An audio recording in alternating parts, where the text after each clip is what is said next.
বন্ধ করে দেবে চালু।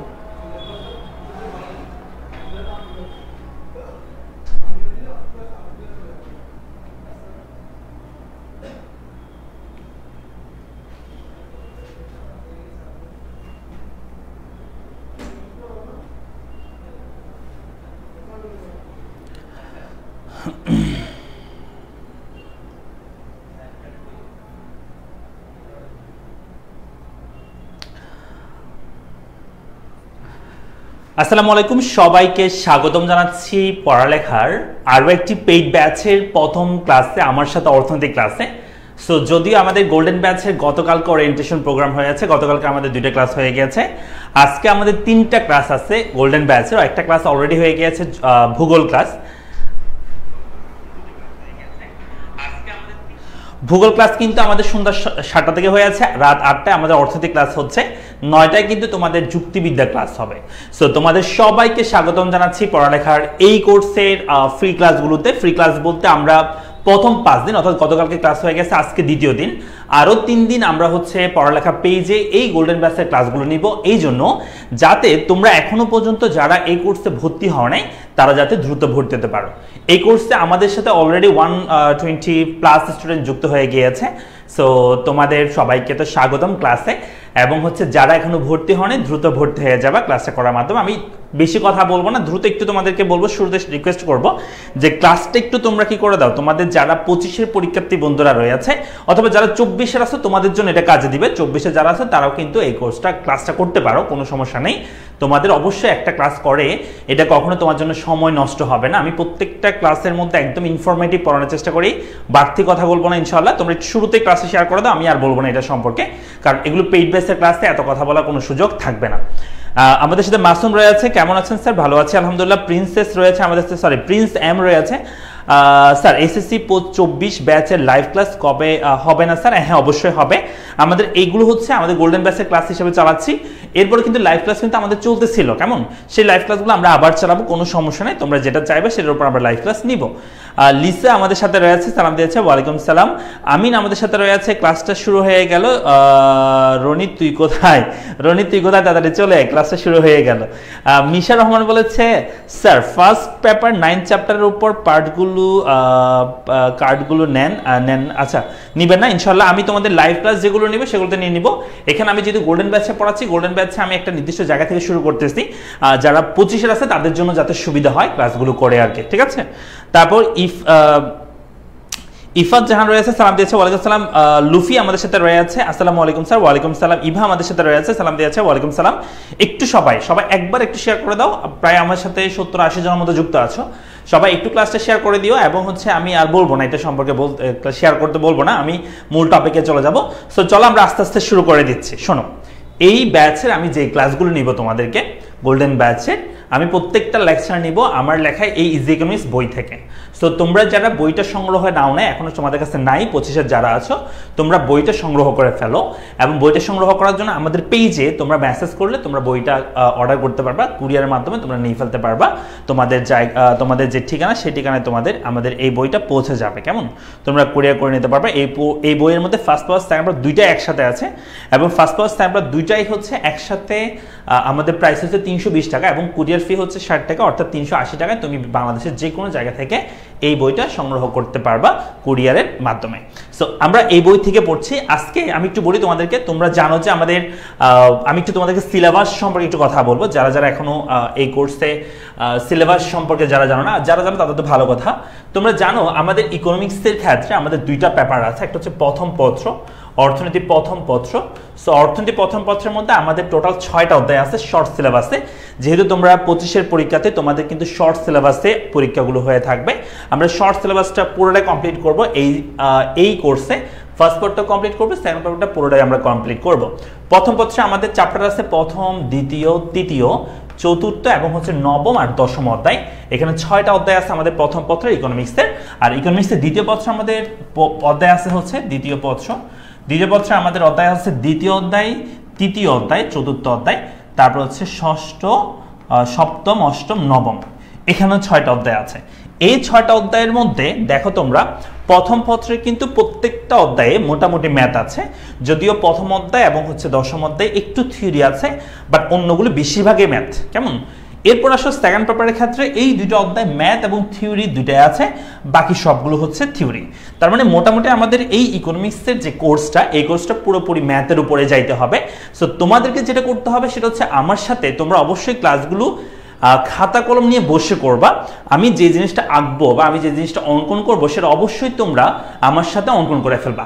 আরেকটা রিকোয়েস্ট তোমাদের সবার কাছে, যারা যারা গোল্ডেন ব্যাচে আছো, তোমাদের সবার কাছে রিকোয়েস্ট থাকবে তোমরা অবশ্যই লাইভে ক্লাসগুলো করে ফেলবা আমার সাথে, কারণ যখন কয়েকটা ক্লাস জমে যাবে তোমার আর করতে ইচ্ছে করবে না, কারণ অনেকগুলো ক্লাস নিব আমরা, প্রায় 150 থেকে 200 আমরা ক্লাস নিব এই কোর্সে, পুরো কোর্সের মিলে, অর্থাৎ আমার শুধু ইকোনমিক্সের না, সব সাবজেক্ট মিলে।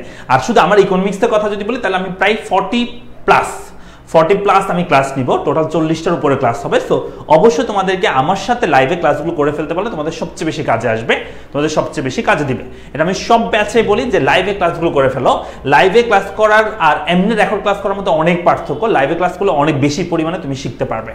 যাই হোক, এবং তোমার প্রশ্ন থাকলে ইনস্ট্যান্ট তুমি সেটা জেনে নিতে পারছো, এটা আরেকটা সুবিধা। যদি আমাদের রেকর্ড ক্লাসগুলো করার পরও সমস্যা থাকলে সেটা তোমরা আমাদের হোয়াটসঅ্যাপে যে নাম্বার দেওয়া আছে, আমাদের সবার নাম্বার দেওয়া আছে, সেখানে তোমরা কি করবা, মেসেজ করে জানতে পারবা, কোনো সমস্যা নেই।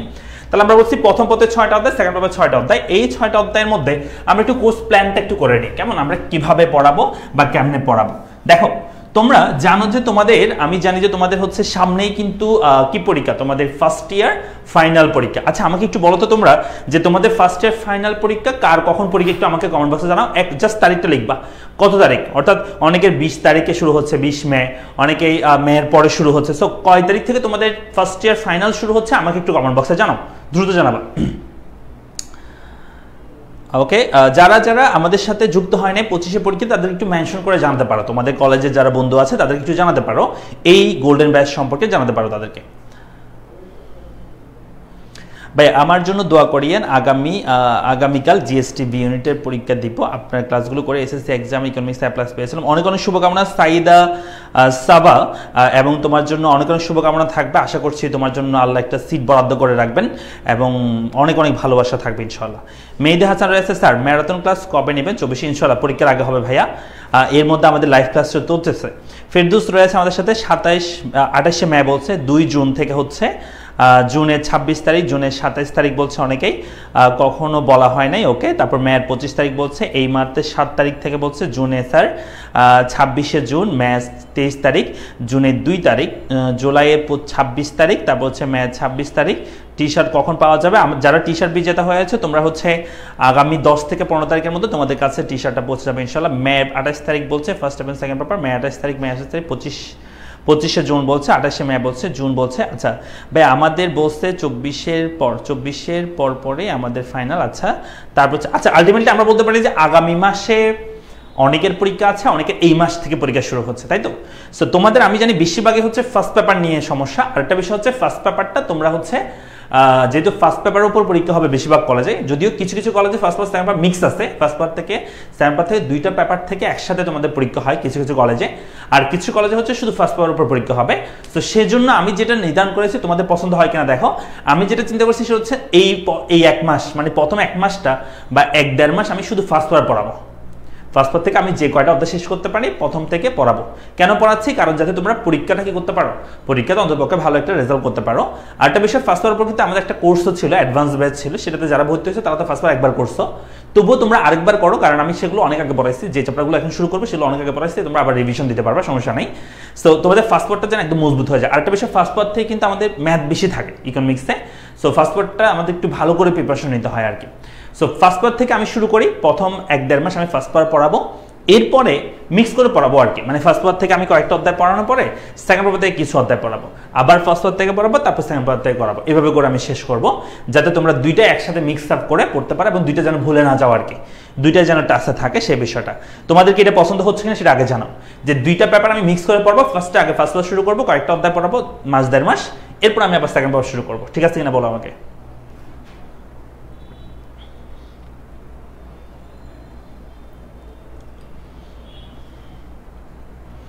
ফার্স্ট এবং সেকেন্ড পেপার একসাথে হচ্ছে এক্সাম নিয়ে বলছে অনেকে, হ্যাঁ আমি বুঝতে পারছি, কিন্তু আমি তো সবার সিলেবাস একসাথে আমি কি করতে পারবো না, শেষ করতে পারবো না, কারণ তোমাদের মাথায় রাখতে হবে আমাদের একটা লিমিটেশন আছে। তুমি যদি বলো যে আমাকে 1 মাসের মধ্যে সব পড়াই দেন, পারবো না। আমাদের কোর্সটা কিন্তু 5 মাসের, 4 থেকে 5 মাস আমরা ক্লাস নিব, তো 4 মাসের মধ্যে আমরা কোর্সটা শেষ করবো। তোমাকে সেভাবে চিন্তা করতে হবে, এখন যতটুকু পারো ততটুকু এখানে করে নিবা, 1 মাস 1.5 মাসের মধ্যে আমরা যতটুকু পড়াতে পারি, বাকি অংশ তোমাকে বাসায় পড়ে নিতে হবে পরীক্ষা দেওয়ার জন্য।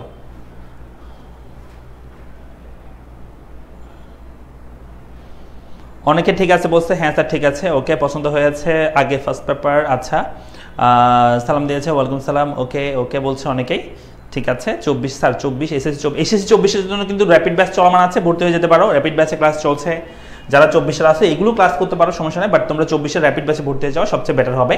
আমাদের র্যাপিড ব্যাচে ক্লাস চলমান আছে এবং ভর্তি হতে পারবে এখনো, আপনি যেভাবে বলেন ওইভাবেই করেন। আচ্ছা, তারপর নীল বলেছে আমাদেরকে আগে ফার্স্ট পেপার পড়ান, হ্যাঁ হ্যাঁ অবশ্যই। স্নেহা বলেছে স্যার প্রথম পত্র 2023 বোর্ড প্রশ্নের করালে ভালো হবে, 2023 শুধু বোর্ড প্রশ্ন পড়াই দিলে হয়ে যাবে স্নেহা? তোমাদের তো এখন বেসিক থেকে পড়াতে হবে, তাই আমি বলছে দ্বিতীয় পত্রে সপ্তম অষ্টম অধ্যায় পড়ালে ভালো হয়। শোনো, ইন্ডিভিজুয়ালি তোমার নিজেরটা চিন্তা করবে না, ওভারঅল তুমি কোর্সেরটা চিন্তা করো, সেভাবে করে বলো, কারণ তুমি নিজেরটা চিন্তা করলে শুধু তুমি নিজের কথা চিন্তা করতেছো। হ্যাঁ, নূরা আমাদেরকে বলেছে, নাজিয়া নূরা, আচ্ছা জি স্যার ঠিক আছে, ওকে ওকে।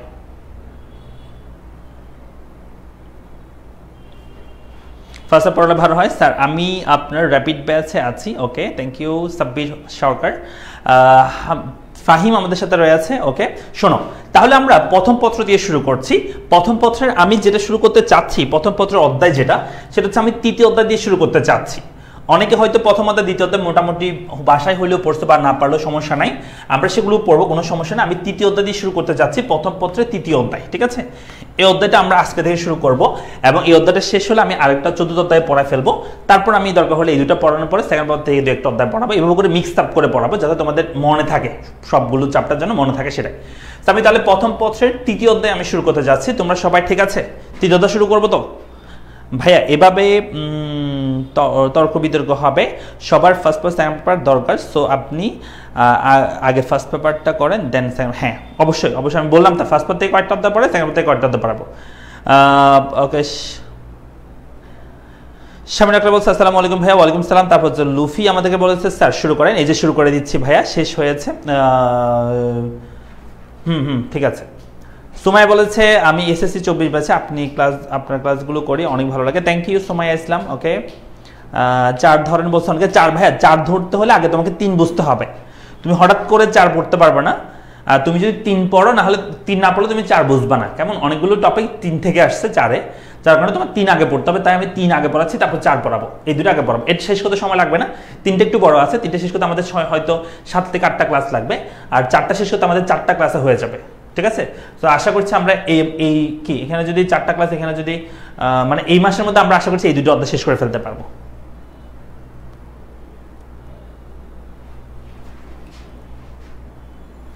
ঠিক আছে, ওকে ওকে, আর কথা বলবো না, আমরা তৃতীয় অধ্যায়ে চলে যাচ্ছি, আর কথাবার্তা নাই। যাদের পছন্দ হয়নি তোমরা একটু ধৈর্য ধরো, তোমাদের চ্যাপ্টার আসবে, তোমাদের চ্যাপ্টার আসলে সেগুলো তো অবশ্যই পড়াবো, ঠিক আছে। সো আমরা শুরু করেছি, 3টি অধ্যায় যদি পড়ে থাকো তাহলে আবার আপনার সাথে একবার পড়ো, অনেক কিছু আছে যেগুলো তোমরা পারো না এখনো। চলো আমরা শুরু করে দিই। তৃতীয় অধ্যায় আমি পড়াচ্ছি ইজি ইকোনমিক্স বই থেকে, যারা বইটা সংগ্রহ করে না ডেফিনেটলি সংগ্রহ করে ফেলবে, তাহলে তোমার জন্য আরো বেশি সুবিধা হবে আমার সাথে ক্লাসগুলো করতে, ঠিক আছে, এটাই আর কি। চলো আমরা শুরু করি। অর্থনীতি প্রথম পত্রের তৃতীয় অধ্যায়, উৎপাদন ব্যয় ও আয়, অর্থাৎ প্রোডাকশন কস্ট অ্যান্ড রেভিনিউ, বা ইনকাম বলতে পারি আমি, প্রোডাকশন ইনকাম। সো এই চ্যাপ্টারটা আমরা খুব ডিটেলসে আলোচনা করবো ইনশাআল্লাহ, যেহেতু তোমাদের এটা গোল্ডেন ব্যাচ, আমরা একদম ডিটেলসে পড়াই এই ব্যাচে। সো প্রথমে আমরা একটু কথা বলি যে এই চ্যাপ্টারটা কিন্তু 3টা সেগমেন্টে ভাগ করা, উৎপাদন ব্যয় এবং আয়। প্রথমে আমরা উৎপাদন সম্পর্কে আলোচনা করব। সো চলো শুরু করি। উৎপাদন কাকে বলে? দেখো, উৎপাদন বলতে যেটা বোঝানো হয় সেটা হচ্ছে, আমরা সাধারণত এভাবে বলবো যে কোন একটা জিনিস আমরা যদি বলি সৃষ্টি করা, যেমন এই যে কলমটা, এই কলমটাকে আমরা বলি, এই কলমটা বানানো, এটাকে আমরা উৎপাদন বলে থাকি। বাট অর্থনীতি বলা হচ্ছে যে মানুষ কোনো জিনিস আসলে সৃষ্টি করতে পারে না, মানুষ কোনো জিনিস সৃষ্টি করতে পারে না। মানুষ যেটা করতে পারে প্রকৃতি প্রদত্ত কোনো একটা জিনিসের মধ্যে বিভিন্ন পরিবর্তনের মাধ্যমে বাড়তি উপযোগ সৃষ্টি করতে পারে। স্যার তাহলে উপযোগ বিষয়টা আগে বুঝতে হবে, তাহলে আমরা উৎপাদন বুঝতে পারবো। উপযোগ মানে কি শুনো, উপযোগ বলতে কি বোঝানো হয়? উপযোগ তোমরা যদি দ্বিতীয়টায় পড়ে থাকো তাহলে সেখানে জানবা উপযোগ বিষয়টা। উপযোগ মানে বলা হয় যে কোনো দ্রব্যে বিদ্যমান মানুষের অপূরণ করার যে ক্ষমতা সেই জিনিসটাকে আমরা বলে থাকি উপযোগ। যেমন এই কলমের উপযোগ আমি লিখতে পারছি, লাইটের উপযোগ আমাকে আলো দিচ্ছে, ক্যামেরার উপযোগ আমাকে তোমরা দেখতে পাচ্ছ, মাইক্রোফোনের উপযোগ আমাকে তোমরা শুনতে পাচ্ছ। তার মানে প্রত্যেকটা জিনিসের একটা উপযোগিতা আছে, মানুষের অপূরণ করার ক্ষমতা আছে, এই ক্ষমতাটাকে আমরা কি বলে থাকি? উপযোগ বলে থাকি। তাহলে আমরা বলবো উপযোগ মানে হচ্ছে কোনো দ্রব্যে বিদ্যমান মানুষের অপূরণ করার যে ক্ষমতা সেই জিনিসটাকে আমরা বলে থাকি উপযোগ। এই উপযোগটা বৃদ্ধি করা বা এই উপযোগটা সৃষ্টি করা, সৃষ্টি তো করতে পারে না মানুষ, উপযোগটা বৃদ্ধি করতে পারে, সেই জিনিসটাকে আমরা উৎপাদন বলছি। অর্থাৎ প্রকৃতি প্রদত্ত কোন একটা জিনিসের মধ্যে বিভিন্ন পরিবর্তনের মাধ্যমে, রূপগত, গুণগত, স্থানগত, কালগত পরিবর্তনের মাধ্যমে বাড়তি উপযোগ সৃষ্টি করা, সেই জিনিসটাকে আমরা উৎপাদন বলছি। স্যার একটা এক্সাম্পল হিসেবে বলি, আমি যদি বলি একটা মনে করো টেবিল মনে করো, এই যে টেবিলটা একটা গাছের টেবিল, এই গাছের টেবিলটা কিভাবে হয়ে আছে দেখো তো। একটা বনে জঙ্গলে একটা কি ছিল? একটা গাছ ছিল, সেই গাছ থেকে তক্তা চেরাই করে তারপর একটা টেবিল বানানো হয়েছে। হ্যাঁ, গাছের একটা উপযোগিতা আছে, গাছ থেকে আমরা অক্সিজেন পাই, গাছ থেকে আমরা ফ্রুটস পাই, তাই না? সো গাছের মাধ্যমে আমাদের বৃষ্টিপাত হয়, তার মানে গাছের একটা উপযোগিতা আছে। বাট এটা থেকে যখন গাছ থেকে তক্তা চেরাই করে যখন টেবিল বানানো হয়েছে, এটার মূল্য আরো বৃদ্ধি পেয়েছে, কারণ এখানে বসে আমরা পড়তে পারি, এখানে বসে আমরা কি করতে পারি? পড়াশোনা করতে পারি, এখানে বসে আমরা অন্যান্য কাজ করতে পারি। তার মানে এই টেবিলের একটা উপযোগিতা আছে, সেটা গাছের তুলনায় বেশি। অর্থাৎ প্রকৃতি প্রদত্ত একটা গাছ, সেই গাছের বিভিন্ন পরিবর্তনের মাধ্যমে সেটা স্থানগত পরিবর্তন হয়েছে। অর্থাৎ গাছটা ছিল একটা পাহাড়ে, সেখান থেকে আমাদের ক্লাসরুমে এসেছে, তার মানে স্থানগত পরিবর্তন হয়েছে, রূপের পরিবর্তন হয়েছে, গাছটা একরকম দেখতে, চেয়ারটা দেখতে অন্যরকম হয়ে গিয়েছে। তাহলে এই যে রূপের পরিবর্তন হয়েছে, স্থানের পরিবর্তন হয়েছে, পাহাড় থেকে এখানে আসছে। আবার গুণগত পরিবর্তন হয়েছে, গাছটা একটা সময় নষ্ট হয়ে যাইতো, বাট এটা যখন টেবিল বানানোর পর এখানে একটা যখন পালিশ করা হয়েছে রং দিয়ে, তখন এটার স্থায়িত্ব বৃদ্ধি পেয়েছে, তার মানে গুণগত পরিবর্তন হয়েছে। সো এই জিনিসগুলোর মাধ্যমে কিন্তু কি হয়েছে? বাড়তি উপযোগ সৃষ্টি হয়েছে। আমরা যদি টেবিলটার উপরে যদি একটা ফোম দিই, তাহলে সেটা আবার সোফা হয়ে যাচ্ছে, এটার দাম আরো বৃদ্ধি পাবে। তার মানে এখানে কি হচ্ছে? বাড়তি উপযোগ সৃষ্টি হচ্ছে। এই জিনিসটাকে আমরা কি বলে থাকি? উৎপাদন বলে থাকি। তাহলে আমরা বলবো, সবাই একবার একটু ভালো করে দেখো, প্রকৃতি প্রদত্ত কোনো দ্রব্যের রূপগত, গুণগত, স্থানগত পরিবর্তনের মাধ্যমে বাড়তি উপযোগ সৃষ্টি করাকে কি বলা হয়? উৎপাদন বলা হয়। উৎপাদন 6 ধরনের উপযোগ সৃষ্টি করে থাকে। উৎপাদন কয় ধরনের উপযোগ সৃষ্টি করে থাকে বলতো? 6 ধরনের উপযোগ সৃষ্টি করে থাকে, এখানে লেখা আছে। প্রথমত হচ্ছে উৎপাদন করার মাধ্যমে আমরা রূপগত উপযোগ সৃষ্টি করি। কিভাবে? গাছটা থেকে যখন সোফা হয়েছে, এটা কিন্তু একটা রূপের পরিবর্তন হয়েছে, এটাকে বলা হয় রূপগত উপযোগ সৃষ্টি করা। আমরা যদি বলি বাঁশ থেকে বা গাছ থেকে হচ্ছে পেপার বা যেটা কাগজ, সেটা হয়েছে, তার মানে রূপের পরিবর্তন হয়েছে, তাই না? তাহলে এটা রূপগত পরিবর্তন হয়েছে। তার বলতে পারি স্থানগত পরিবর্তন হয়েছে, গাছটা ছিল একটা পাহাড়ে, এটা মনে করো আমাদের কাছে চলে এসেছে, আমাদের ক্লাসরুমে, তার মানে এখানে একটা স্থানগত উপযোগ সৃষ্টি হয়েছে। আবার সময়গত বা কালগত উপযোগ সৃষ্টি হয় কিভাবে? যখন কোনো একটা জিনিসকে আমরা নির্দিষ্ট সময়ের জন্য সংরক্ষণ করতে পারি, মনে করো যে যখন আলুর সিজন, তখন আলুর দাম কমে যায়। আমি যদি আলুটা আমি যদি রেখে দিই কোনো একটা হিমাগারে যদি রেখে দিই, হিমাগার মানে হচ্ছে যেখানে তাপমাত্রা কমিয়ে ফসলগুলো রাখা হয় যাতে এগুলো নষ্ট না হয়, এবং যেগুলো যখন সিজন শেষ হয়ে যাবে তখন যেন এই পণ্যগুলো বেশি দামে বিক্রি করা যায়, সেটাকে আমরা হিমাগার বলি। তো এরকম কালগত বা সময়গত উপযোগ সৃষ্টি করা যায় হিমাগারের পণ্যগুলো সংরক্ষণ করার মাধ্যমে। এই যে সংরক্ষণ তুমি করছো, একটা টাইমে তুমি যে গ্যাপ নিতে পারছো, যে সিজনের পরে তুমি পণ্যটা দিতে পারতেছো, সেটার জন্য তুমি একটা কি বাড়তি উপযোগ পাবা বা বাড়তি টাকা পাবা, সেটাকে বলা হয় সময়গত বা কালগত উপযোগ। সেবাগত উপযোগ মানে সেবা প্রদানের মাধ্যমে যে উপযোগটা পাচ্ছি, কোনো একটা দ্রব্য না দিয়ে সেবা দিয়ে, সেটাকে বলা হচ্ছে সেবাগত উপযোগ। সত্যগত মানে হচ্ছে কোনো একটা মালিকানা হস্তান্তরের মাধ্যমে যে উপযোগ সৃষ্টি হয়, সেটাকে আমরা সত্যগত উপযোগ বলে থাকি। অর্থাৎ আমি যদি বলি যে এই কলমটা আমি তোমাকে 10 টাকা দিয়ে বিক্রি করলাম, তুমি যখন এই কলমটা আরেকজনকে বিক্রি করবা, কত টাকা দিয়ে বিক্রি করবা বলো তো? মিনিমাম 10 টাকার উপরে বিক্রি করবা। কারণ তুমি চিন্তা করবা, এই জিনিসটা আমি কিনছি 10 টাকা দিয়ে, আমি যখন সেটা আরেকজনকে বিক্রি করব, তখন আমি অবশ্যই সেটা 15 টাকা দিয়ে বিক্রি করবো। তার মানে এই যে এখানে তুমি 15 টাকা 5 টাকা দিয়ে তুমি এক্সট্রা নিচ্ছ, সেটা কেন বলো তো? শুধুমাত্র তুমি সত্তার পরিবর্তন করেছো, সেটার জন্য একটা উপযোগ হয়েছে, সৃষ্টি হয়েছে, সেজন্য তুমি এটা বেশি টাকা দিয়ে বিক্রি করতে পারতেছো, বেশি টাকা দিয়ে বিক্রি করবা তুমি। কারণ তোমার একটা সত্যগত পরিবর্তন হয়েছে, বা বলতে পারো যে মালিকানার পরিবর্তন হয়েছে, যেটাকে আমরা সত্যগত উপযোগ বলে থাকি। অর্থাৎ মালিকানা সত্যের পরিবর্তন হয়েছে, এটার মালিকানা পরিবর্তন হয়েছে, সেটার জন্য যে উপযোগ হয়েছে সেটা। এরপর হচ্ছে জ্ঞানগত উপযোগ। এই জিনিসটা হয়ে থাকে, যেমন আমি যদি বলি একটা কলমের, মনে করো তুমি একটা বিজ্ঞাপন দেখছো, কলমের হোক বা যে কোনো জিনিস একটা বিজ্ঞাপন দেখছো, বিজ্ঞাপনটা দেখার মাধ্যমে আমরা কি বলি বলতো, বিজ্ঞাপনটা দেখার মাধ্যমে দেখা যায় ওই দ্রব্যটার প্রতি আমরা জানতে পারি যে ওই দ্রব্যটা কেমন, তারপর আমরা সেই দ্রব্যটা গিয়ে কি করি, ক্রয় করি না। তার মানে এই যে বিজ্ঞাপনটা, এটা একটা জ্ঞানগত বাধা দূর করে, যেটার মাধ্যমে একটা উপযোগ সৃষ্টি হয়, যেটার জন্য কি করবো, ওই বিজ্ঞাপনের জন্য তুমি খরচ করে থাকো বা ওই বিজ্ঞাপনটা আসলে প্রয়োজন, এটা একটা উপযোগ সৃষ্টি করে, সেটা হচ্ছে জ্ঞানগত উপযোগ সৃষ্টি করে বিজ্ঞাপনটা আর কি। তুমি যখন একটা পোস্টার দেখো তখন তুমি এই প্রতিষ্ঠান সম্পর্কে বা সেই প্রোডাক্ট সম্পর্কে তুমি জানো। তুমি একটা যখন বিজ্ঞাপন দেখো, অ্যাডস যখন দেখো ফেসবুকে, তখন তুমি সেই দ্রব্য সম্পর্কে জানতে পারো, সেটার জন্য যে উপযোগ হচ্ছে সেটাকে আমরা বলি জ্ঞানগত উপযোগ সৃষ্টি হচ্ছে এখানে।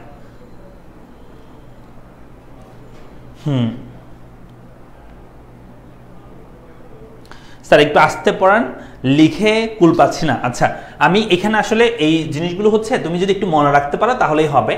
পরীক্ষা এত ডিটেলসে মানে ডাইরেক্ট কোয়েশ্চেন করবে না, রূপগত উপযোগ কি এভাবে কোয়েশ্চেন করবে না, সাধারণত হয়তো একটা এক্সাম্পল দিয়ে বলতে পারে, রূপের পরিবর্তন হইলে সেটাকে আমরা রূপগত পরিবর্তন বলছি আর উপযোগ বলছি আর কি। কেমন মেন টপিক যেখানে শুরু হবে সেখানে তোমাদেরকে আমি অনেক সময় দিব। আর এই বইটা তুমি যদি নিয়ে ফেলো, তোমাদেরকে আর লেখারও দরকার নেই, তুমি এই বইটা যদি ভালো মতো আমার সাথে করতে পারো তাহলে হয়ে যাচ্ছে। তো বইটা সংগ্রহের জন্য আমাদের পেজে মেসেজ দিবা, তাহলে হয়ে যাচ্ছে। আচ্ছা, এখানে আছে যে আমরা বলছি উৎপাদনটা, আশা করি এখন বুঝতে পারছো, উৎপাদন হচ্ছে 6 ধরনের উপযোগ সৃষ্টি করে। এই যে উৎপাদন আমরা করব, মনে করো যে এই কলমটা আমরা বানাবো, একটা টেবিল বানাবো, একটা চেয়ার বানাবো, এই জিনিসটা করার জন্য আমাদের 4টা জিনিসের সহযোগিতা প্রয়োজন হয়, যেগুলোকে আমরা বলে থাকি উৎপাদনের উপকরণ। তাহলে কি বলছি, উৎপাদনের উপকরণ কয়টি বলো, 4টি। অর্থাৎ যে কোনো একটা দ্রব্য বানানোর জন্য 4 ধরনের উপকরণের প্রয়োজন হয়। একটাকে বলা হয় ভূমি, যেটাকে আমরা বলে থাকি ল্যান্ড। 2 নম্বর হচ্ছে শ্রম, যেটাকে আমরা বলে থাকি লেবার। 3 নম্বর হচ্ছে মূলধন, যেটাকে আমরা বলে থাকি ক্যাপিটাল। 4 নম্বর হচ্ছে সংগঠন, যেটাকে আমরা বলি অর্গানাইজেশন। এই 4টা হচ্ছে কোন একটা দ্রব্যের মূল উৎপাদনের উপকরণ। এছাড়াও আধুনিক অর্থনীতিবিদরা একটা উপকরণকে নতুনভাবে যুক্ত করেছেন, বা এটাকে একটা উৎপাদন উপকরণ বলছেন, সেটা হচ্ছে টেকনোলজি বা প্রযুক্তি। এটাও কিন্তু এক ধরনের উপযোগ হইতে পারে, বা সরি উৎপাদন উপকরণ হইতে পারে। তার মানে উৎপাদন উপকরণ হচ্ছে 5টা আলটিমেটলি বলতে গেলে, বাট একজাক্টলি আমাদের যদি পরীক্ষা আসে উৎপাদন উপকরণ কয়টি, তাহলে আনসার করবো 4টি। আবার বলছি, উৎপাদন উপকরণ কয়টি বললে আনসার করবো 4টি। কেমন? আর যদি আমরা যদি উৎপাদন উপকরণ 4টি, এছাড়াও আরেকটা আছে, সেটা হচ্ছে প্রযুক্তি, এভাবে বলতে পারো। আমরা এই 4টা একটু সবাই মুখস্থ করবো। একটা হচ্ছে উৎপাদন উপকরণ 4টি, ভূমি, শ্রম, মূলধন, সংগঠন, ল্যান্ড, লেবার, ক্যাপিটাল, অর্গানাইজেশন। একটু দ্রুত মুখস্থ করবো, বাংলা ইংলিশ 2টা মনে রাখতে হবে। ল্যান্ড, লেবার, ক্যাপিটাল, অর্গানাইজেশন, অর্থাৎ ভূমি, শ্রম, মূলধন, সংগঠন। আর একটা হচ্ছে প্রযুক্তি, এটা হচ্ছে 5 নাম্বার উৎপাদনের উপকরণ। উৎপাদনের উপকরণ মানে কি, আমি একটু আবার বলতেছি। আমি যদি বলি তুমি 1 গ্লাস শরবত বানাবা, এটার উপকরণ কি বলতো, এখানে কি কি লাগবে? এটার জন্য তোমাকে একটা গ্লাস লাগবে, 2 নাম্বার হচ্ছে পানি লাগবে, 3 নাম্বার হচ্ছে চিনি লাগবে, এরপরে তোমার হচ্ছে হয়তো লেবু লাগবে। এছাড়াও দেখো, শুধু এগুলো থাকলে হবে না, এই জিনিসটা করার জন্য একটা মানুষও লাগবে, তাই না? এই জিনিসটা করার জন্য একটা জায়গাও লাগবে। এই সবগুলোকে আমরা একত্রে বলি উৎপাদনের উপকরণ, মানে কোনো একটা জিনিস বানানোর একটা উপকরণ। তো এখানে হচ্ছে 4টা জিনিস আছে, ভূমি, শ্রম, মূলধন, সংগঠন। আমরা এগুলো সম্পর্কে বিস্তারিত পড়বো, জাস্ট আপাতত বলতেছি যে উৎপাদনের উপকরণ মানে কি, কোনো একটা জিনিস বানানোর জন্য বা করার জন্য যে জিনিসটা প্রয়োজন সেটাকে আমরা উৎপাদনের উপকরণ বলছি। সেখানে হচ্ছে 4টা উৎপাদন উপকরণ আছে, ভূমি, শ্রম, মূলধন, সংগঠন। একটু সবাই মুখস্থ করে নাও, উৎপাদন উপকরণ 4টিগুলো কি কি, একটু মুখস্থ করে নাও।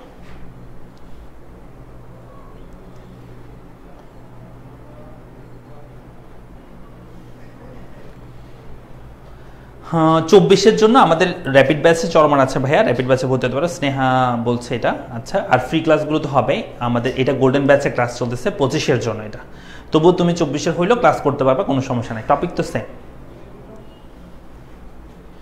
ইজিকোনমিক্স বইয়ের দাম হচ্ছে 320 টাকা, কুরিয়ার ফি সহ 380 টাকা। তুমি বাংলাদেশের যে কোনো জায়গা থেকে কিনতে পারবে আমাদের পেজে মেসেজ দেওয়ার মাধ্যমে।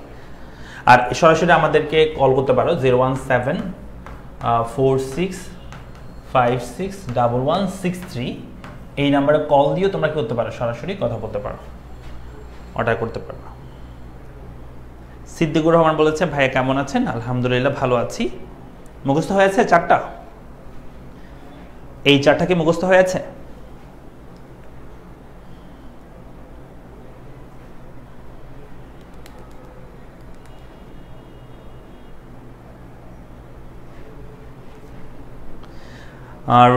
রাফিদ বলেছে ফার্স্ট পেপারে ফার্স্ট সেন্সটা পড়ানো হয়ে গেছে। না না না, আমরা এখনো গোল্ডেন ব্যাচে জাস্ট আজকে প্রথম ক্লাস আমাদের। আজকে আমাদের গোল্ডেন ব্যাচে প্রথম ক্লাস হচ্ছে, ইনশাল্লাহ আমরা আস্তে আস্তে সব শেষ করব। টি শার্ট আসবে ইনশাল্লাহ। টি শার্ট হচ্ছে 10 তারিখ থেকে 15 তারিখের মধ্যে পাবে যারা টি শার্ট বিজেতা হয়েছে। মিফতাহুল জান্নাতি বলেছে জি ভাইয়া মুখস্থ হয়েছে। ওকে মুখস্থ হয়েছে, ওকে ফাইন। তাহলে আমরা যাচ্ছি এরপরে, এই যে এই চারটা সম্পর্কে আমরা এখন বিস্তারিত আলোচনা করবো, ডিটেলস আলোচনা করবো। ভূমি মানে কি, চলো প্রথমে আমরা ভূমি কাকে বলে সেটা একটু দেখি। তো ভূমি যেটাকে আমরা বলি ল্যান্ড, ল্যান্ড মানে হচ্ছে, আমরা সাধারণত ল্যান্ড মানে শুধু ভূপৃষ্ঠকে বোঝা থাকি। এই যে আমাদের ভূপৃষ্ঠ আছে, আমরা এটাকে আবার এও বলি যে তোমার হচ্ছে ভূপৃষ্ঠের 0 থেকে 8 সেন্টিমিটার বা 18 সেন্টিমিটার যে স্তর সেটাকে আমরা ভূমি বলি। অ্যাকচুয়ালি ভূমি বলতে আমরা ইকোনমিক্সে সেটাকে বোঝাবো না। ভূমি বলতে শুধু ভূপৃষ্ঠকে বোঝায় না ইকোনমিক্সে। ভূমি বলতে ইকোনমিক্সে যেটাকে বোঝায় সেটা হচ্ছে প্রকৃতি প্রদত্ত সেই সব জিনিস যেগুলো মানুষের মালিকানা এবং নিয়ন্ত্রণে এসে কোনো একটা অর্থ উপার্জনে কি করবে, সহযোগিতা করে থাকবে, সেটাকে আমরা ভূমি বলবো। এটা অবশ্যই একটা প্রকৃতি প্রদত্ত হইতে হবে এবং যেটা মালিকানা এবং নিয়ন্ত্রণে আসবে সেটাকে আমরা বলি ভূমি। যেমন এখানে আছে যে ভূমি হিসেবে আছে ভূপৃষ্ঠ, আলো বাতাস, পানি, সমুদ্র, এগুলো সবগুলোকে আমরা কি বলতে পারি, ভূমি বলতে পারি। কেমন? তো আমি একটা এক্সাম্পল হিসেবে তোমাদেরকে নিতে পারি এভাবে করে, যে ভূমি বিষয়টা দেখো। আমি যদি বলি যে আমি হচ্ছে পাহাড় থেকে আমি হচ্ছে মধু সংগ্রহ করব, কেমন? পাহাড় থেকে মধু মানে হচ্ছে জঙ্গল থেকে মধু সংগ্রহ করব। এক্ষেত্রে আমার জন্য ভূমি কোনটা হবে বলো তো? আমার জন্য ভূমি হবে ওই জঙ্গলটা হচ্ছে আমার একটা ভূমি, যেটা প্রকৃতি প্রদত্ত, যেখান থেকে আমি কি পাচ্ছি, আমি মধুটা নিচ্ছি।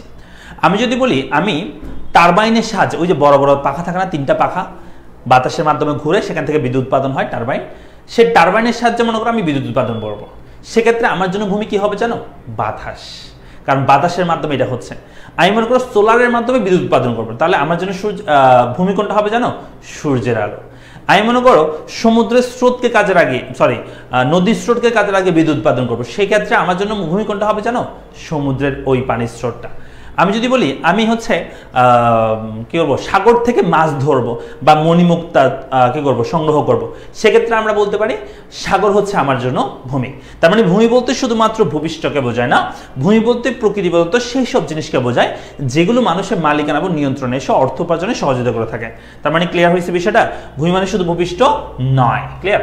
ভূপৃষ্ঠ, আলো বাতাস, পানি, সমুদ্র, এগুলো সবগুলোকে আমরা কি বলতে পারি, ভূমি বলতে পারি। এখন তোমাদের কাছে হচ্ছে সবাই ভূমির সংজ্ঞাটা একটু মুখস্থ করবা। ভূমি কাকে বলে দ্রুত মুখস্থ করবা এবং মুখস্থ করে আমাকে জানাবা, যে ডান লিখবা কমেন্ট বক্সে। দ্রুত ভূমির সংজ্ঞাটা মুখস্থ করো। হ্যাঁ, প্রকৃতির সবকিছুই হচ্ছে ভূমি। আমরা না যারা হচ্ছে তোমাদের 28 তারিখের মধ্যে ভর্তি হয়েছিল এবং ফুল পেমেন্ট দিয়ে ভর্তি হয়েছে, আমাদের মনে হয় 23 তারিখ না 24 তারিখের পর থেকে আমরা ঘোষণা দিয়েছিলাম, এবং ফুল পেমেন্ট দিয়ে যারা ডিসকাউন্টে ভর্তি হয়েছে তারা কিন্তু পাবে না টি শার্ট, ঠিক আছে? 28 তারিখের মধ্যে যারা ভর্তি হয়েছে ফুল পেমেন্টে, তাদের জন্য টি শার্ট পাওয়া যাচ্ছে, এটা বলেছিলাম, ঠিক আছে? এবং 10 থেকে 12 তারিখের মধ্যে 15 তারিখের মধ্যে আশা করছি তোমরা সেটা পেয়ে যাবা, যারা যারা আছে আর কি। আমাদের কাছে তো রেকর্ড আছে।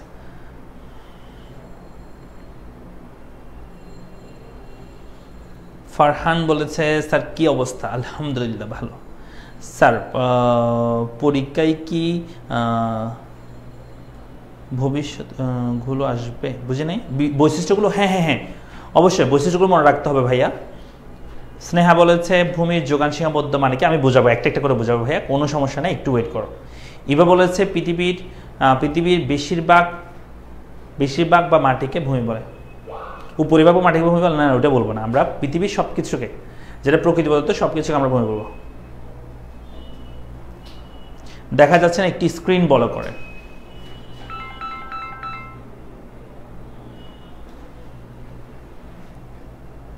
স্যার আপনি কোন ভার্সিটিতে? আমি হচ্ছে চট্টগ্রাম বিশ্ববিদ্যালয় অ্যাকাউন্টিং ডিপার্টমেন্ট থেকে অনার্স শেষ হয়েছে, এখন আমার হচ্ছে ইন্টার্নশিপ চলতেছে আর কি, ঠিক আছে? Accounting department. স্যার আপনার ক্লাস অনেক ভালো লাগে করতে, থ্যাংক ইউ বাঁধন। আচ্ছা, সো আমাদের মুখস্থ হয়েছে, সংজ্ঞাটা পারবো? আচ্ছা, একটু বড় করলে কিন্তু তুমি ফুল সেন্টেন্সটা দেখতে পাবা না, সেজন্য আমি বড় করতেছি না, হয়তো অনেকে দেখতেছো না।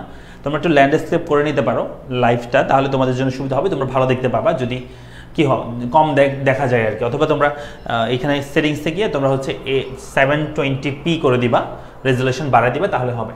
তাহলে কি বলছি এখানে, একটু বড় করে দেখলে তোমরা এই লাইনটা দেখতে পাবো না, সেজন্য।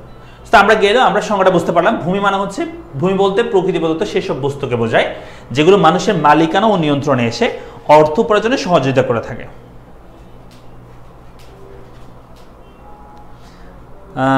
আমার বড় ভাইয়াও চিটাগং ইউনিভার্সিটিতে পড়ে। আচ্ছা ফারহান, ওকে। মুহাম্মদ মুন্না বলেছে ইউটিউবে ক্লাস আসবে। হ্যাঁ, এই ক্লাসে ইউটিউবে থাকবে, সমস্যা নাই। প্রথমে আমরা 2টা ক্লাস ইউটিউবে দিব। তানভীর হোসেন বলেছে স্যার আপনার ক্লাসগুলো অনেক ভালো লাগে। Thank you Tanvir Hossain.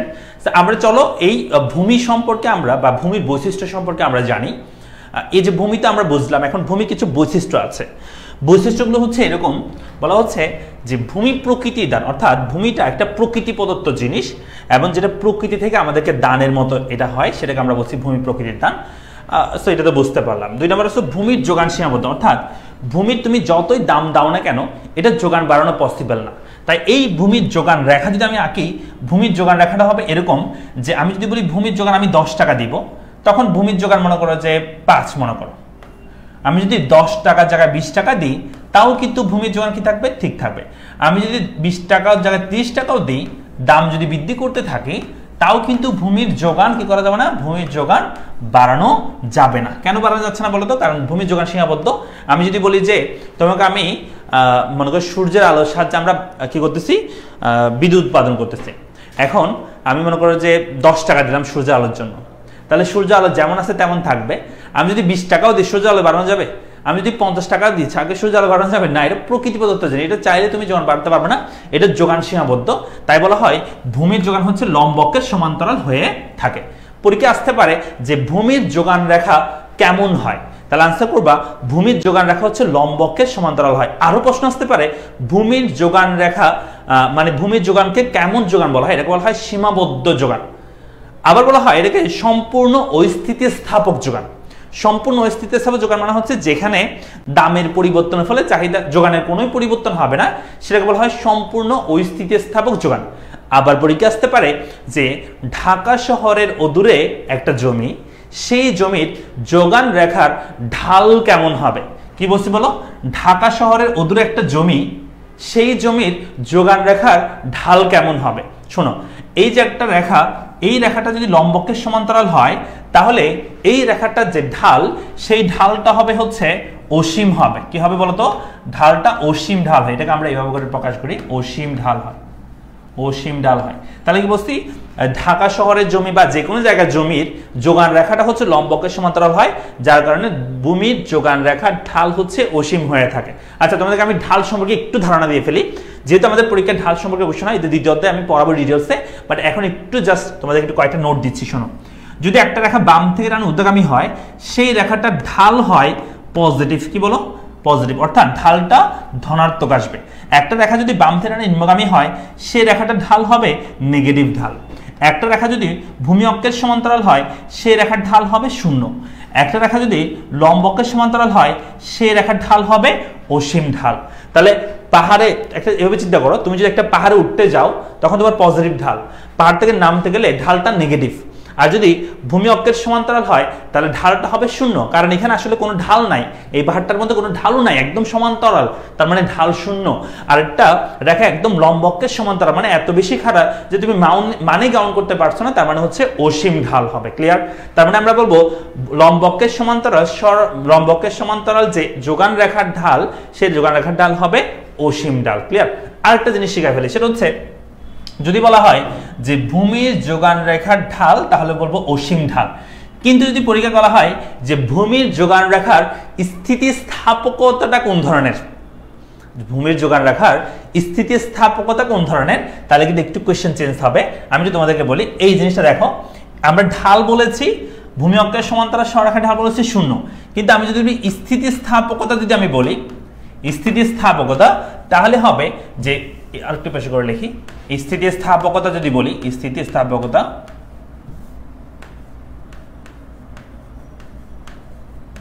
তাহলে আমরা বলবো যে যদি একটা রেখা ভূমি অক্ষের সমান্তরাল হয়, সেটার স্থিতিস্থাপকতা হয়ে থাকে, এটার স্থিতিস্থাপকতা হয়ে থাকে অসীম স্থিতিস্থাপকতা। কেমন?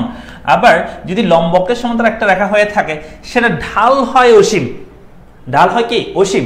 বাট যদি বলি স্থিতিস্থাপকতা কেমন, তাহলে হবে শূন্য স্থিতিস্থাপকতা। কেমন? শূন্য স্থিতিস্থাপকতা হয়ে থাকে। তাহলে আমরা প্রশ্ন শোনো, প্রশ্ন হচ্ছে লম্ব অক্ষের সমান্তরাল সরল রেখার বা লম্ব ভূমির যোগান রেখা, একই কথা, ভূমির যোগান রেখার ঢাল কেমন, তাহলে বলবা ভূমির যোগান রেখার ঢাল হচ্ছে অসীম। এ দেখো ঢাল হচ্ছে অসীম। আবার যদি বলে ভূমির যোগান রেখার স্থিতিস্থাপকতা কেমন, তাহলে বলবা শূন্য স্থিতিস্থাপকতা। মনে থাকবে? আমার কথা মনে থাকবে? এটা মনে রাখতে পারলে এটা মনে রাখতে পারবা। ভূমি অক্ষের সমান্তরাল হলে কোনো ঢাল নাই, ঢাল হবে না, কারণ এটা কোনো ঢালও নাই, উঁচু নিচু নাই আর কি, সাইজ শূন্য ঢাল। লম্ব অক্ষের সমান্তরাল হলে অনেক বেশি লম্ব অক্ষের সমান্তরাল, তার মানে তুমি মানে কাউন্ট করতে পারছো না, তো অসীম ঢাল হবে। আর এটার বিপরীত হচ্ছে স্থিতিস্থাপকতা হবে। ভূমি অক্ষের সমান্তরাল হলে শূন্য ঢাল হচ্ছে শূন্য, কিন্তু স্থিতিস্থাপকতা হচ্ছে অসীম। লম্ব অক্ষের সমান্তরাল হলো অসীম ঢাল, কিন্তু স্থিতিস্থাপকতা হচ্ছে শূন্য। মনে থাকবে?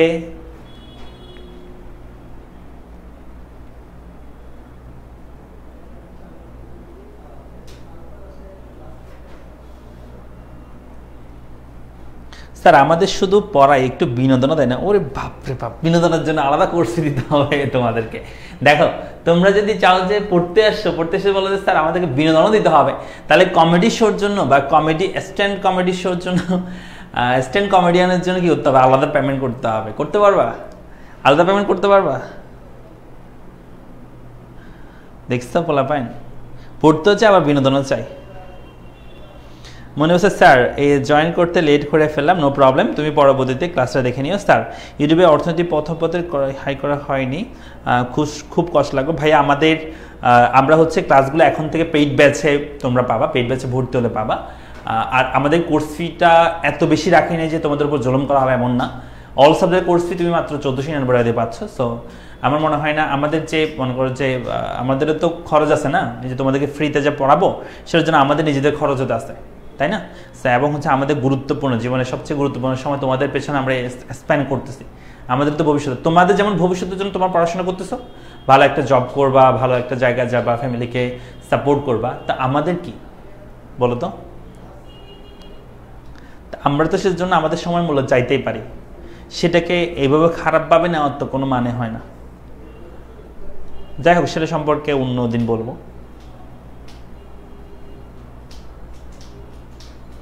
না না, এখন থেকে তোমাদেরকে পেইড ব্যাচে ক্লাসগুলো, পেইড ব্যাচে ভর্তি হয়ে ক্লাসগুলো করতে হবে ভাইয়া। যারা যারা ইউটিউবে ক্লাসগুলো করছো তাদেরকে বলছি।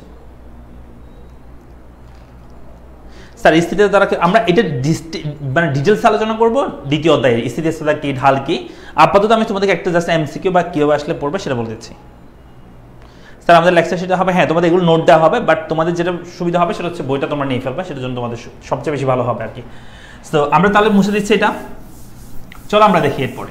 তাহলে আমরা বুঝলাম স্থিতিস্থাপকতা, ভূমির যোগানের সীমাবদ্ধতা বলছিলাম, ভূমির যোগান সীমাবদ্ধতা, তার মানে ভূমির যোগান রেখা হবে লম্ব অক্ষের সমান্তরাল, এবং লম্ব অক্ষের সমান্তরাল রেখা যদি হয় সেই রেখার বা ভূমির যোগান রেখার ঢাল হবে অসীম ঢাল, কিন্তু স্থিতিস্থাপকতা বললে শূন্য স্থিতিস্থাপকতা হবে। চলে আসে এরপর। তিন বলছে ভূমির ক্ষেত্রে উর্বরতা শুধু পার্থক্য আছে, ডেফিনেটলি থাকবে। ভূমির এক জায়গায়, যেমন আমি যদি বলি এটা একটা, মনে করো যে এটা একটা নদী, তো এই নদীর মধ্যে এখানে একটা জমি আছে, এখানে একটা জমি আছে, এখানে একটা জমি আছে, এই দুটো জমিতে আমরা ধান চাষ করলাম, তো কোন জমিতে ধান ভালো হবে বলো তো? এই জমিতে, এটার নাম করে এ জমি, এটার নাম করে বি জমি। কোন জমিতে ধান ভালো হবে? যেটা নদীর পাশে আসে সেটাতে, কারণ এটাতে পলি মাটি বা পলি জমবে, যার কারণে।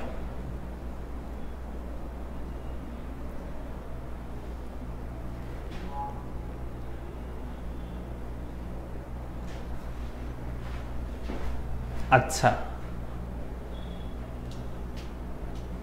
স্যার আমি 24 ব্যাচে ভর্তি হওয়া যাও কি? 24 ব্যাচের জন্য র্যাপিড ব্যাচে ভর্তি হতে পারবে, আমাদের পেজে মেসেজ দাও অথবা আমাদের নাম্বারে কল দিবা 01746561163, এই নাম্বারে কল দিবে, তাহলে হয়ে যাবে। অথবা আমাদের পেজে মেসেজ দাও, তাহলে তোমাকে ভর্তি প্রসেস বলে দিবে, র্যাপিড ব্যাচে ভর্তি হতে পারবা 24-এর যারা আছে। তো এটা আমাদের নদীর পাশে যে জমি, সেই জমিতে অবশ্যই উর্বরতা বেশি হবে, আর নদীর পাশ থেকে একটু দূরে হলে সেই জমির উর্বরতা একটু কম হবে। তার মানে আমাদের ভূমির ক্ষেত্রে উর্বরতার সাথে একটা পার্থক্য আছে, ডেফিনেটলি থাকবে। এরপর চলে আসো ক্রমহ্রাসমান প্রান্তিক উৎপাদন বিধি প্রযোজ্য। যদিও আমি এই টপিকটা এখনো পড়াই নাই, আমরা এই চ্যাপ্টারে ক্রমহ্রাসমান প্রান্তিক উৎপাদন বিধি সম্পর্কে আলোচনা করব। আপাতত একটু বুঝো যে ক্রমহ্রাসমান প্রান্তিক উৎপাদন বিধি মানে হচ্ছে এমন, আমি যদি বলি কোন একটা জমিতে আমি চাষ করব এবং আমি শ্রম ব্যবহার করতেছি, শ্রম মনে করে একজন শ্রমিক ব্যবহার করলাম কোন একটা জমিতে, এভাবে চিন্তা করি, মনে করি একটা জমি, এই জমির মধ্যে আমি প্রথম বছর চাষ করলাম, উৎপাদন হলো 10, পরের বছর চাষ করলাম, উৎপাদন হলো মনে করো যে আগে যত ছিল তার চেয়ে উৎপাদন কি হয়ে গেছে, কমে গেছে। এরপর বছর চাষ করছে আর উৎপাদন কমে গেছে, এটাকে বলা হয় ক্রমহ্রাসমান প্রান্তিক উৎপাদন বিধি। অর্থাৎ কোন একটা জমিতে আমি যখন এট এ টাইম আমি উৎপাদন করতে থাকবো প্রতি বছর বছর, তখন এটার উৎপাদনটা আস্তে আস্তে ক্রমান্বয়ে হ্রাস পাবে, সেটাকে বলা হয় ক্রমহ্রাসমান প্রান্তিক উৎপাদন বিধি। এটাতে যদি আমি মোট উৎপাদনের রেখাটা যদি একটু তোমাদেরকে দেখাই, টোটাল প্রোডাকশন রেখাটা তোমরা উপযোগ যদি পড়ে থাকো দ্বিতীয় অধ্যায়ে, সেখানে দেখবা ক্রমহ্রাসমান প্রান্তিক উপযোগ বিধি, সেখানে দেখবা টোটাল যেটা টিইউ ছিল, টোটাল ইউটিলিটি ছিল, সেটা রেখাটা হচ্ছে এরকম ঊর্ধ্বগামী হয় নিম্নগামী হয়। এখানেও সেম ক্রমহ্রাসমান প্রান্তিক উৎপাদন বিধির ক্ষেত্রে টোটাল যে প্রোডাকশন রেখাটা থাকবে, টোটাল প্রোডাকশন মোট উৎপাদন রেখা, সেটা কিন্তু প্রথম ঊর্ধ্বগামী হয় নিম্নগামী হয়। এটা হচ্ছে ক্রমহ্রাসমান প্রান্তিক উৎপাদন বিধির টোটাল প্রোডাকশন রেখাটা, সেটা তোমরা বুঝতে পারবা যদি আমরা টপিকটা পড়াই। আমরা এই চ্যাপ্টারে পড়বো টপিকটা। এরপর আসলে 5 নম্বরে ভূমির স্থানান্তর যোগ্য নয়, তার মানে তুমি ভূমিকে চাইলে এক জায়গা থেকে অন্য জায়গায় স্থানান্তর করতে পারবে না। কেমন? যেমন আমি যদি চাই যে মনে করো কক্সবাজার সমুদ্রের পাড়ে মনে করো টারবাইন দিয়ে আমরা বিদ্যুৎ উৎপাদন করতেছি, বাট আমাদের মনে করো কোনো কারণে আমরা সমুদ্রের পাড় থেকে করতে পারতেছি না, আমরা চাচ্ছি ঢাকা শহরে আমরা বিদ্যুৎ উৎপাদন করবো টারবাইন দিয়ে। তাহলে আমি কি সমুদ্রের বাতাস যেটা সেটা একটা ফানেলের মাধ্যমে ঢাকা শহরে নিয়ে আসতে পারবো আমি বিদ্যুৎ উৎপাদন করার জন্য বা বানানোর জন্য? পারবো না। মানে ভূমিকে তুমি চাইলে এক জায়গা থেকে অন্য জায়গায় স্থানান্তর করতে পারবে না। এটা একটা ভূমির কি, একটা ভূমির বৈশিষ্ট্য বলতে পারো।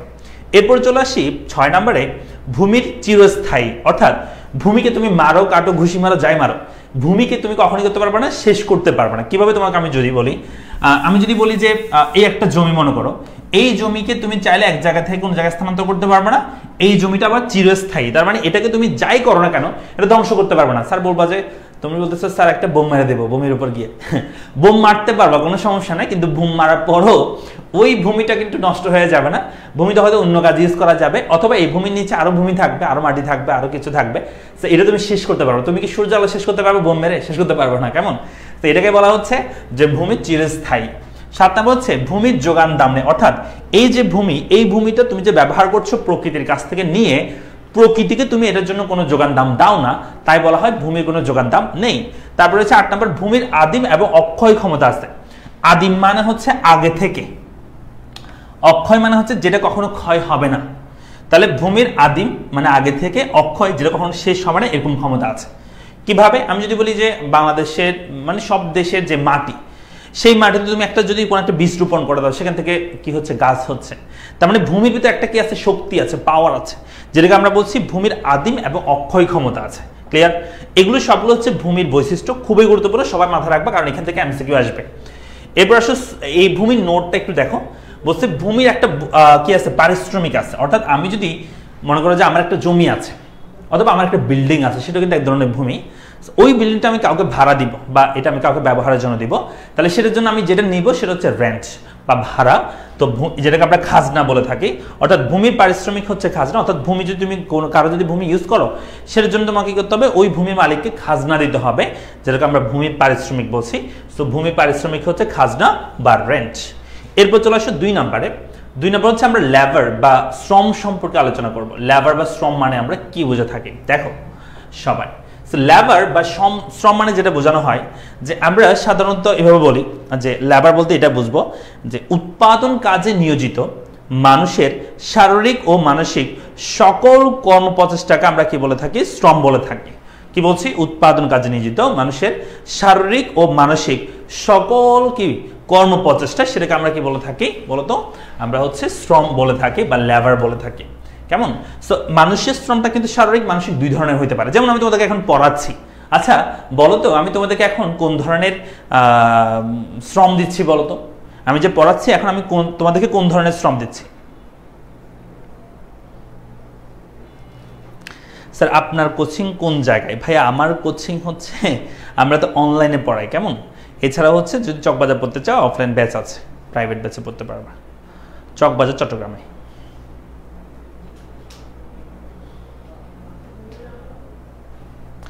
মিসবাউদ্দিন রয়েছে মানসিক বলছে। আচ্ছা সবাই বলছে মানসিক শ্রম।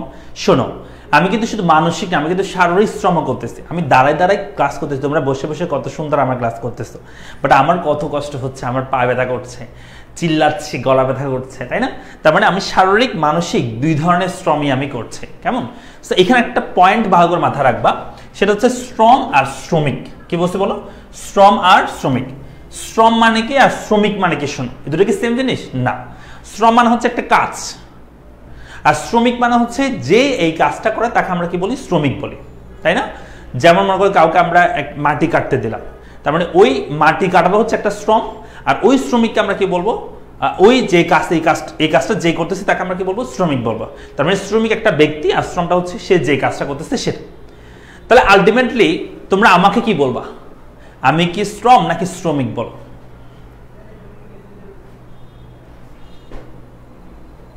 বসে থাকাটা এক ধরনের শ্রম। আচ্ছা, ইতু বলেছে শারীরিক ও মানসিক। হ্যাঁ, এখন আমাকে বলো যে আমি তোমাদেরকে পড়াচ্ছি, এখন আমি কি শ্রম নাকি শ্রমিক? কি হবে?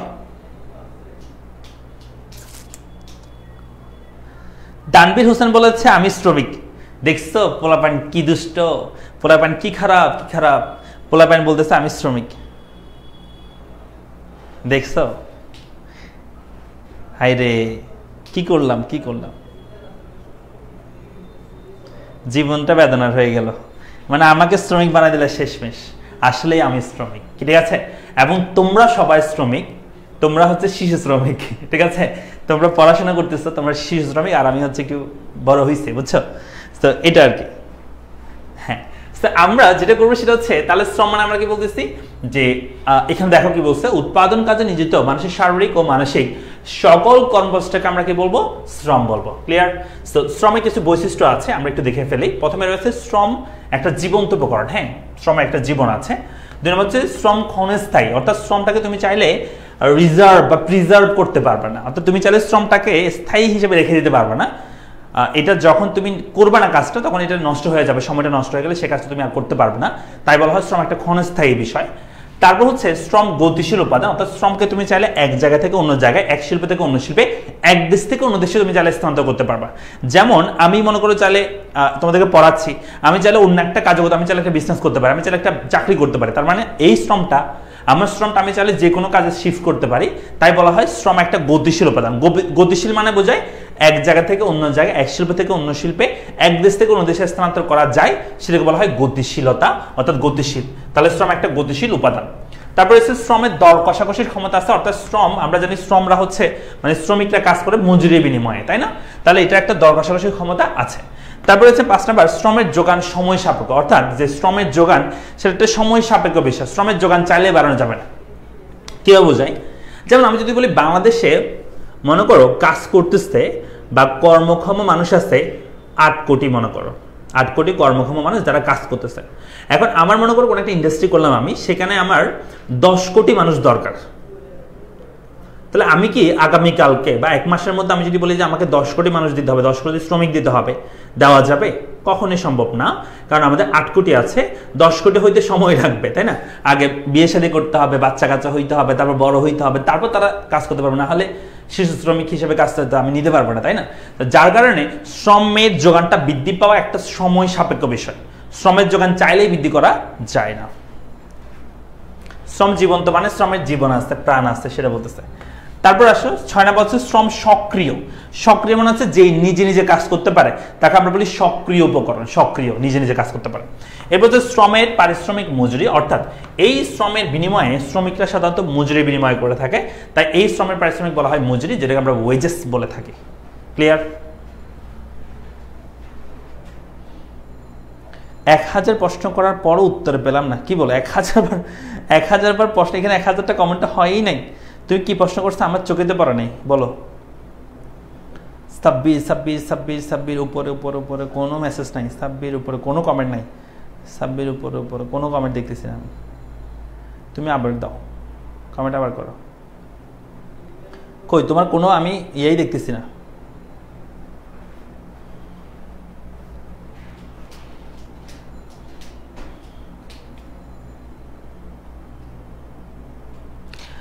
গোল্ডেন ব্যাচের 25-এর ব্যাচে ফ্রি ক্লাস কি রেগুলার সেম টাইমে হবে? রেগুলার বলতে আমাদের এখন ফ্রি ক্লাস হচ্ছে 5 দিন হবে, আমাদের আজকে দ্বিতীয় দিন গোল্ডেন ব্যাচের ক্লাসের, আর 3 দিন ক্লাস হবে। এরপর আমাদের 6টা থেকে 8টা পর্যন্ত ক্লাস হবে, প্রতিদিন হবে প্রাইভেট গ্রুপে, এখানে না, প্রাইভেট গ্রুপে হবে। যারা ভর্তি হবে শুধু তারাই করতে পারবে সেই ক্লাসগুলো।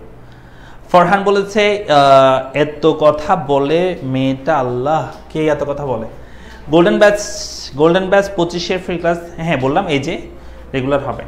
আচ্ছা, তারপর চলে আসি আমরা, তারপর হচ্ছে আমরা এই যেটা পড়লাম শ্রম, এরপর চলো আমরা মূলধন সম্পর্কে একটু আলোচনা করি। মূলধন বলতে আমরা আসলে কি বুঝে থাকি। শোনো, মূলধনটা একটু ভালো করে বুঝতে হবে। এখানে একটা সংজ্ঞা দেওয়া আছে, সংজ্ঞা হচ্ছে এরকম, মূলধন হলো উৎপাদনের উৎপাদিত অংশ, লেখা আছে মূলধন হলো উৎপাদনের উৎপাদিত অংশ যা বর্তমানে ভোগের জন্য ব্যবহৃত না হয়ে ভবিষ্যতে অধিকতর উৎপাদনের জন্য ব্যবহৃত হয়ে থাকে। তাহলে কি বলছে, মূলধন হলো উৎপাদনের উৎপাদিত অংশ যা বর্তমানে মূলধন উৎপাদিত অংশ যা বর্তমানে ভোগের জন্য ব্যবহৃত না হয়ে ভবিষ্যতে অধিকতর উৎপাদনের জন্য ব্যবহৃত হয়ে থাকে। এটা মানে কি একটু বুঝো। আমি যদি বলি যে এভাবে করে, মনে করো যে কোন একজন কৃষক, ভালো করে শুনবা, কোন একজন কৃষক এই বছর 100 মণ ধান সে উৎপাদন করলো, 100 মণ ধান সে উৎপাদন করলো, 100 মণ ধান উৎপাদন করছে। এখন এই 100 মণ থেকে মনে করো সে 1 মণ ধান বীজ হিসেবে রেখে দিল, বাকি যে 99 মণ, সে 99 মণ সে কি করলো, এই বছর সে ব্যবহার করে ফেললো অথবা সে বিক্রি করে দিল। এই 1 মণ থেকে কিন্তু পরবর্তী বছর আবার 100 মণ ধান কি হবে, উৎপাদন হবে, সেখান থেকে সে আবার বীজ রাখবে, আবার কি হবে, বিক্রি করবে। তার মানে এখানে মূলধন কোনটাকে বোঝায়, মূলধন হচ্ছে এটাকে বোঝায়, এটাকে আমরা মূলধন বলবো।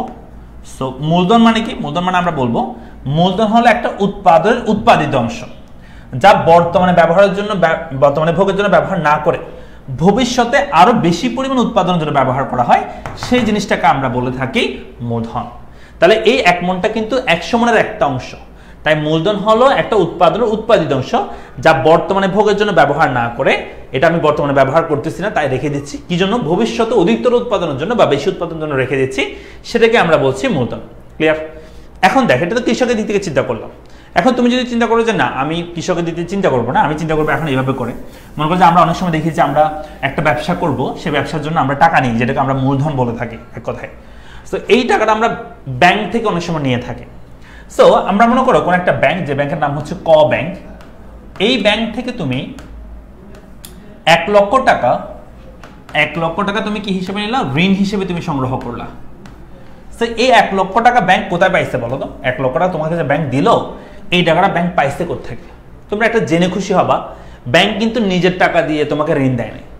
ব্যাংক কিন্তু মানুষের কাছ থেকে আমানত হিসেবে অর্থ সংগ্রহ করে, যেটা আমি ব্যাংকে জমা রাখি, আমরা যারা সাধারণ মানুষ সঞ্চয় করে থাকি আর কি। অর্থাৎ এই টাকাটা কিন্তু কোন একজন ব্যক্তি, যে কোনো একজন ব্যক্তি, মনে করো মিস্টার এ, সেই মিস্টার এ কিন্তু এই টাকাটা ব্যাংকে আমানত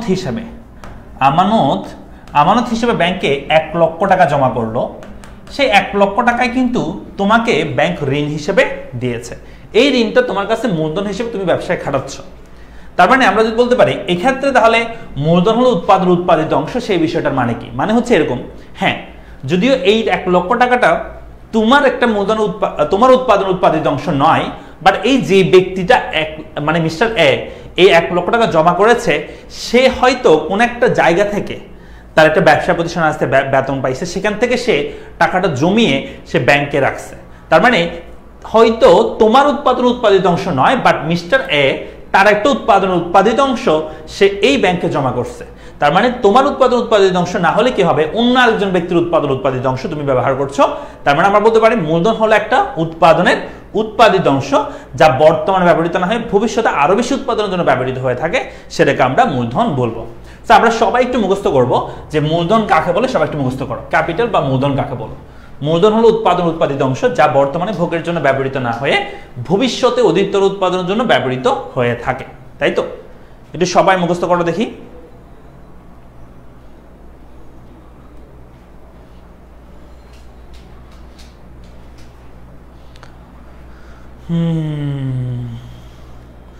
রূপান্তি ঘোষ বলেছেন, স্যার আপনি অনেক সুন্দর করে পড়া বোঝান, থ্যাংক ইউ রূপান্তি ঘোষ রয়। আচ্ছা, আগে আমিও চিল্লাইতাম লাইভ ক্লাসে, এখন ভালো ছেলে হয়ে গেছে। কি চিল্লাইতা, কোথায় চিল্লাইতা? স্যার সামনে এক্সাম, তাই নাকি? আমি তো জানতাম না। লামিয়া আক্তার বলেছে ডান। ফরহান বলেছে আমাদেরকে হ্যাঁ।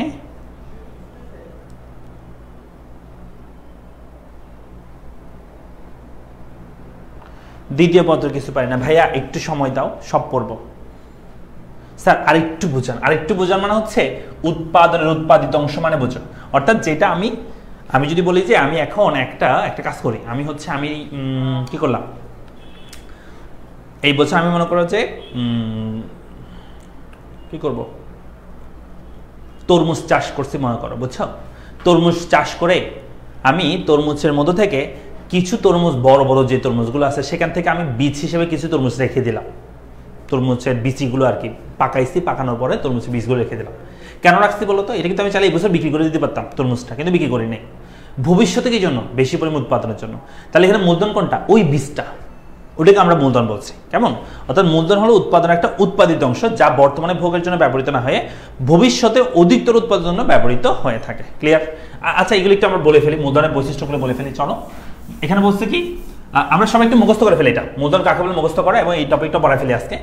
তো মূলধন হলো উৎপাদন উৎপাদিত অংশ, যা বর্তমানে ভোগের জন্য ব্যবহৃত না হয়ে ভবিষ্যতে অধিকতর উৎপাদনের জন্য ব্যবহৃত হয়। তো সবাই একটু মুখস্থ করে ফেলো, মূলধন কাকে বলে, দ্রুত।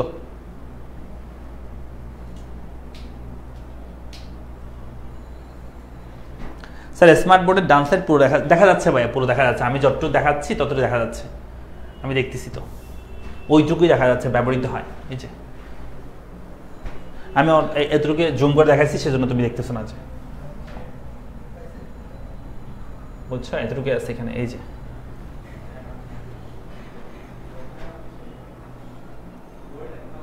স্যার এই অধ্যায়ের নোট হচ্ছে আমার ড্রাইভে আমরা দিয়ে দিব এই অধ্যায়ের নোটটা। আরেকটা বিষয় হচ্ছে, তোমাদের এটা আমি বই থেকে পড়াচ্ছি, ইজি ইকোনমিক্স বই থেকে, তোমরা বইটা সংগ্রহ করলে আবার নোট লাগবে না, বইটা পড়লে হয়ে যাবে। এই নোটটা এই ইজি ইকোনমিক্স বইটা পড়লে হয়ে যাবে। নোটটা এখান থেকে, নোটটাও সেম, বাট এখানে একটু বেশি আছে বইয়ের মধ্যে, নোটের মধ্যে একটু কম আছে আর কি।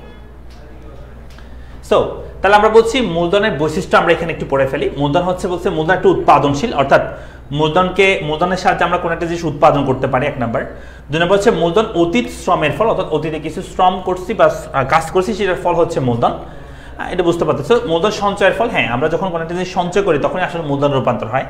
মূলধন চিরস্থায়ী নয়, অর্থাৎ মূলধনকে তুমি চাইলে চিরস্থায়ী রেখে দিতে পারবে না, এটা যখন খরচ হয়ে যাবে তখন সেটা খরচে পরিণত হয়ে যাবে, এটা সারা জীবন তোমার কাছে থাকবে না।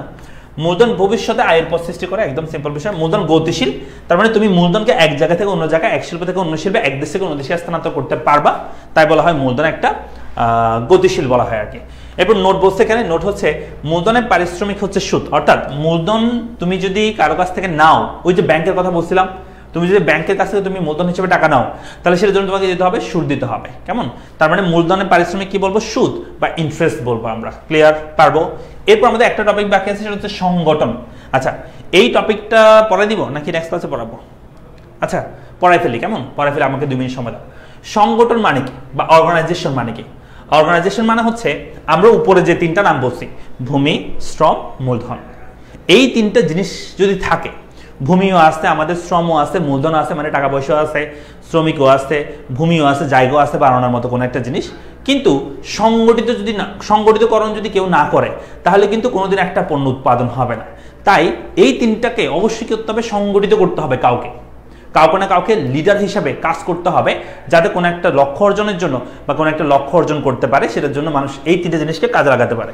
তাই এখানে বলা হচ্ছে সংগঠন হচ্ছে উৎপাদনের উপকরণ, ভূমি, শ্রম, মূলধনকে উৎপাদন কাজে নিয়োগ করে কোনো সুনির্দিষ্ট লক্ষ্য অর্জন করার প্রচেষ্টাকে সংগঠন বলে। কোনো সুনির্দিষ্ট লক্ষ্য অর্জন করার প্রচেষ্টা মানে কি? মনে করো আমরা চাচ্ছি এই কলমটা বানাবো, তাহলে আমাদের ভূমি, শ্রম, মূলধন, সংগঠন, ভূমি, শ্রম, মূলধন সবই আসে, এই জিনিসটাকে আমরা একত্রিত করে এই কলম বানানোর যে উদ্দেশ্য, সেই উদ্দেশ্যটাকে জন্য যে কাজে লাগানো, সেই জিনিসটাকে আমরা বলছি সংগঠন।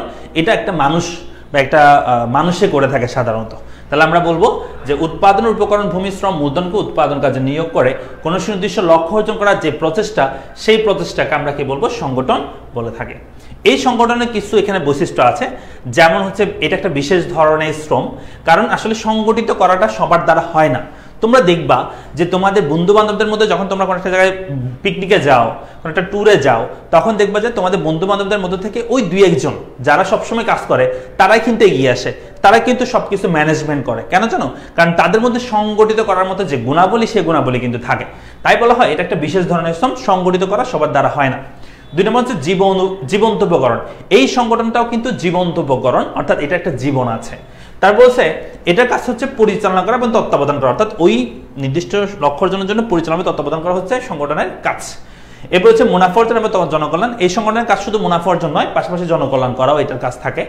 যাবতীয় ঝুঁকি বহন, অন্যান্য যে উপকরণগুলো বলছি ভূমি, শ্রম, মূলধন, সেগুলো কোনো ঝুঁকি বহন করা। ঝুঁকি বহন করে শুধুমাত্র যারা ম্যানেজমেন্ট করবে, যারা পরিচালনা করবে, সংগঠিত করবে, তারা কিন্তু ঝুঁকিটা বহন করে থাকে। এটা প্রতিষ্ঠানের মালিকও হইতে পারে বা এটা অন্য কোনো ব্যক্তির মাধ্যমে কি করতে পারে, পরিচালনা করতে পারে, এটা বলা হচ্ছে। এই সংগঠনের জন্য যদি তুমি কোনো একটা প্রতিষ্ঠান ভালো মতো সংগঠিত করতে পারো, তাহলে সেটার জন্য তুমি কি পাবা জানো, পারিশ্রমিক হিসেবে মুনাফা, যেটাকে আমরা প্রফিট বলে থাকি। কেমন? তো সুদ আর মুনাফার মধ্যে একটু পার্থক্য আছে। সুদ আরটা কি বলো, মুনাফা। এই সুদটা হচ্ছে কম্পালসারি, তুমি যদি কারো কাছ থেকে ঋণ নাও তোমাকে সুদ দিতে হবে, এটা অবৈধ। এটা অবৈধ মানে হচ্ছে এটা হারাম। কেমন? তাহলে সুদটা হচ্ছে হারাম। তুমি যদি কাউকে টাকা দাও তাহলে সেটার বিনিময়ে তুমি নির্দিষ্ট হারে যদি টাকা নিয়ে নাও তার কাছ থেকে, তাহলে সেটা সুদ হবে, এটা হারাম। অথবা তুমি ব্যাংক থেকে যখন টাকা নাও লোন হিসেবে, তখন যদি তুমি তাকে ইন্টারেস্ট দাও নির্দিষ্ট হারে, তাহলে সেটা হারাম হবে, এটা সুদ হবে। আর ইন্টারেস্ট প্রফিট মানে হচ্ছে, এটা মানে হচ্ছে তুমি যদি কারো কাছ থেকে টাকা মনে করো নিচ্ছ 1 লক্ষ টাকা, এবং তুমি টাকা বলছো যে আমার ব্যবসায় লাভ হলে তোমাকে দিব, না হলে তোমাকে দিব না, তোমাকে লাভ লস দুইটাই বহন করতে হবে। সে যদি রাজি হয় সেটা হবে প্রফিট। অথবা তুমি মনে করো কাউকে 1 লক্ষ টাকা দিয়েছো, তাকে বলতেছো যে তুমি এই টাকাটা ইউজ করো, তোমার ব্যবসায় লাভ হলে আমাকে দিও, লাভ না হলে দেওয়ার দরকার নেই, ক্ষতি হলে আমি ক্ষতির ভাগ বহন করবো, তাহলে সেটা প্রফিট বা সেটা হচ্ছে ব্যবসা হবে। এটা হারাম, এটা হচ্ছে হালাল। ঠিক আছে, এটা হালাল আর ওইটা হচ্ছে হারাম। কোনটা? যেটা আমরা ইন্টারেস্ট বলছি সেটা কিন্তু হারাম, আর প্রফিট কিন্তু হচ্ছে হালাল। বাট প্রফিট মানে হচ্ছে ঝুঁকি থাকতে হবে। তুমি 1 লক্ষ টাকা দিচ্ছ, তার মানে তুমি নির্দিষ্ট হারে ইনকাম পাইলে হবে না, তোমাকে ঝুঁকিও নিতে হবে। যদি ব্যবসায় ক্ষতি হয় তোমাকে ক্ষতি বহন করতে হবে, তখন সেটা কি হবে, মুনাফা হবে আর কি।